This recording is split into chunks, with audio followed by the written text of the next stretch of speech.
It began with a whisper, then a headline, a story that quietly rippled through villages and cities alike until it reached the world stage. Geneva, 2025. A Filipino farmer, Ernesto Ramos, stood before the United Nations, his presence unexpected among diplomats and experts. He was not a politician or scientist, but a humble man from a small, often forgotten village nestled deep in the Philippine countryside.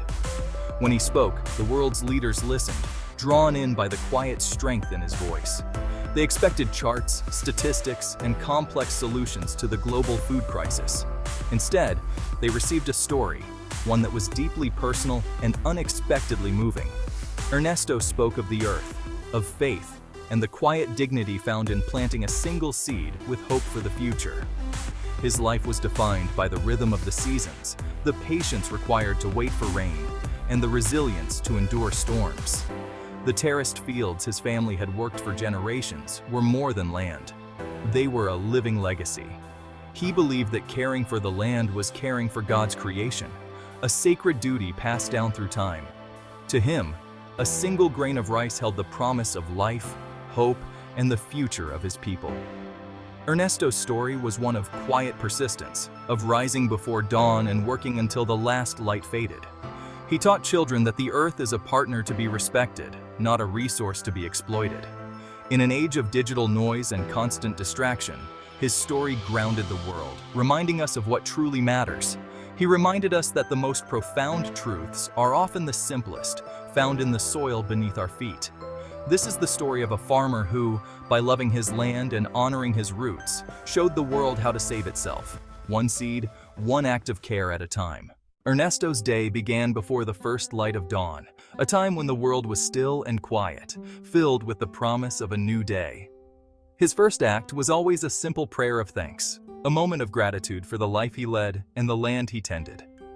His faith was woven into his daily life, as natural as breathing, guiding his hands and heart in every task. The terraced rice paddies were more than just food. They were a living history, a testament to generations of care and cultivation. Ernesto knew every curve of the land intimately, reading the soil like a scholar reads a cherished book, understanding its needs and secrets. His wife Elena was his steadfast partner in both work and life. Together, they raised 3 children, instilling in them lessons of respect, hard work, and love for the land. Evenings were spent around a sturdy wooden table, sharing laughter, stories, and the fruits of their labor, a time of connection and joy. Ernesto's greatest joy was teaching his grandchildren about the magic and potential held within a single seed, a lesson in patience and hope. His life was a continuous cycle of planting, nurturing, harvesting, and gratitude, each season bringing its own challenges and rewards. He found profound purpose in the quiet, steady work of a farmer, never longing for the hustle and bustle of city life, content in his chosen path. Ernesto understood deeply that he was a steward of the earth, living in harmony with nature, respecting its rhythms and cycles. His life was a lesson in sustainability, practicing eco-friendly agriculture long before it became a global buzzword, ensuring the land would thrive for future generations. It was a life of deep peace and fulfillment, rooted in knowing his place in the grand order of things, a life of balance and contentment. This was the world Ernesto cherished, a world of simplicity, beauty, and profound connection to the earth. Village life was not always peaceful. Storms were a constant threat. Ernesto had seen typhoons flatten fields and turn soil to mud. He remembered one storm that left the harvest ruined and the village silent with worry. Some villagers considered leaving, but Ernesto's quiet strength became a beacon.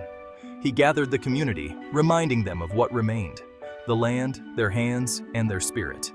He spoke of their ancestors' resilience and organized work parties to rebuild. Sharing his saved seeds, Ernesto inspired hope. Slowly, the village cleared debris, repaired terraces, and began again. Hope, like a stubborn weed, pushed through the mud and ruin. Ernesto's leadership was not loud, but it was unwavering. He taught that the earth tests us, but never abandons us. The community's spirit endured, rooted in shared struggle. Together, they rebuilt, season after season. In hardship, Ernesto's wisdom grew. One afternoon, a government vehicle arrived in the village, a rare event. A young official handed Ernesto an envelope from the United Nations, Geneva. The letter invited him to speak at a global conference on food security. The villagers laughed in disbelief. Ernesto was just a farmer. That night, Ernesto sat under the stars, the letter in his lap, wondering why he was chosen. He thought of storms, failed harvests, and the joy of a good season. He thought of his grandchildren and the world they would inherit. Perhaps he realized his simple life held a lesson worth sharing. Maybe the world needed to hear from someone who lived the reality every day. Ernesto's unease turned to resolve. He decided to accept the invitation. The journey ahead would be daunting, but he would go. For his family, his village, and the land he loved. The day of his speech arrived, a day that felt both monumental and deeply personal. Ernesto entered the vast assembly hall, heart pounding with anticipation and hope. He saw the flags, the cameras, the powerful faces from every corner of the globe, all gathered for a single purpose. He had a prepared speech, carefully written, but the words felt lifeless and distant from his truth. Setting the paper aside, he reached for his pouch of soil and spoke from the heart. I am a farmer. My office is the field, where the earth and sky meet. My clock is the sun and moon, guiding my days and seasons. My wealth is the health of my soil, the living foundation of all I do. He spoke of the earth as a partner, not a resource to exploit, but a living companion deserving respect. He described planting a seed, the miracle of growth, and the importance of saving seeds. Memories of the land, passed down through generations. Ernesto spoke of community, neighbors helping after storms, and the sacred duty of caring for the land together, as one family. We are borrowing this earth from our children. We are its caretakers, entrusted with its future. He offered no complex solutions, only a simple truth. The answer to our future lies in the wisdom of the past, in the hands that have tilled this soil for centuries. His words were simple, but carried the weight of a lifetime spent close to the land. The hall was silent, every ear tuned to his story, every heart moved by his sincerity. Ernesto's message was clear: respect the earth, honor tradition, and nurture community, for these are the roots of our survival. He finished, not as an expert, but as a witness to the power of humble stewardship and the enduring bond between people and land. The world had come for answers. Ernesto gave them wisdom, a reminder of what truly matters. And in that moment, the world listened, united by the voice of a farmer and the promise of the earth. When Ernesto finished, a deep silence filled the room. Then applause erupted. Delegates rose to their feet, moved by his words. He had not used charts or theories, but spoke a universal language: the heart. News outlets told the story of the farmer philosopher who captivated the United Nations. His message of sustainability and respect for the earth resonated worldwide. Environmental groups and citizens were galvanized. A global movement began, championing small-scale farmers. The United Nations launched the Ramos Program for Agricultural Heritage. Ernesto had planted a seed in the world's consciousness, and that seed began to grow. Ernesto returned to his village, greeted by family and neighbors. He was not a global icon here, just Ernesto, the farmer. He let his bare feet sink into the soil, home at last. Fame did not change him. He declined book deals and tours. Instead, he used his influence to help his community. With UN support, he established a community seed bank, protecting their heritage. His farm became an open classroom for farmers and children alike. He taught natural farming, water management, and respect for tradition. The village thrived, not with wealth, but with purpose and self-sufficiency. Ernesto's greatest achievement was the quiet revolution he inspired at home. He shone a light on the small, important world he loved. Years passed.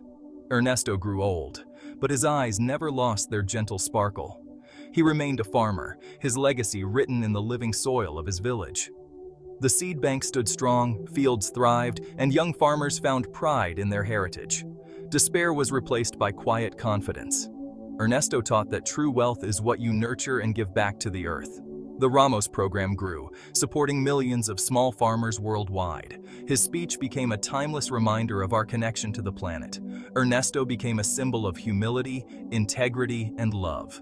He showed that one honest person can change the world, not by shouting, but by whispering a needed truth. His story ends where it began, in a small field, under a wide sky. The most important work is often the quietest. Greatness is found in tending our own small garden with care. That is Ernesto's legacy, a simple prayer for the earth and the future.